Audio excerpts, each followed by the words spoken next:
1. An atlas can be used by putting atlas path name, and then the name without extension, where an image file name is required.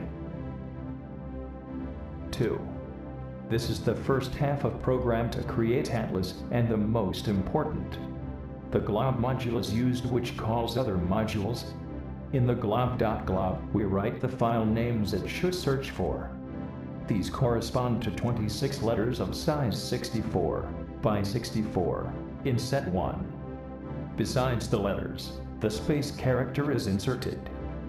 The way to create space is to open the included vector graphic ending space or similar program and deleting the contents and exporting as 64 by 64 PNG. Then, the letters atlas is created using the create function.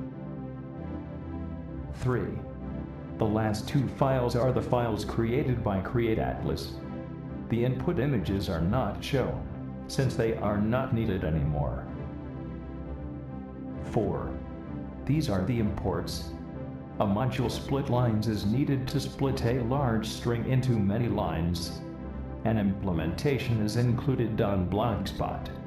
The string standard library is included, so we can use the constants, like the 26 letters, rather than typing each. The other imports are similar to the previous example. 5. This is the string to output. Note, this is only one string, even though it is on many lines. Next, the constants I and j are defined. The number of maximum characters in a line is 2i. The maximum number of lines is 2j.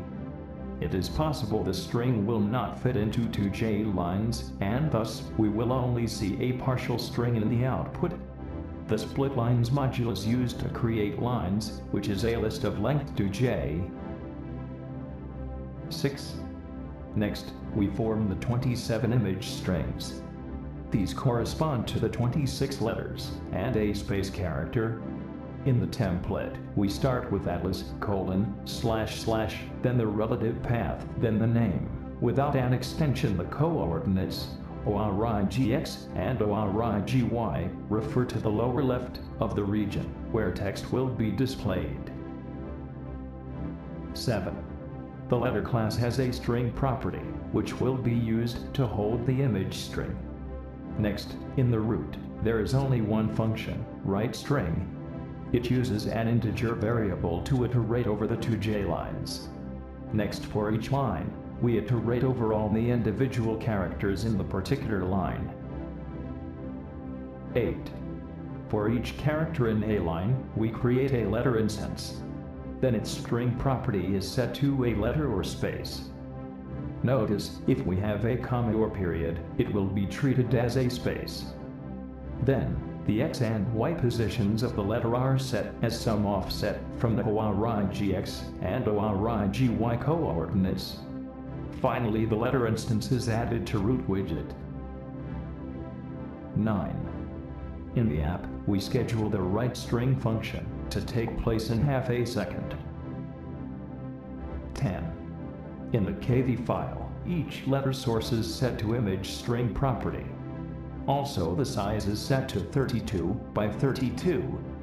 Since the image is 64 by 64, it is scaled by 50%. 11. Finally, we set a gray background color. 12. In this result, we can see the string has been written over many lines.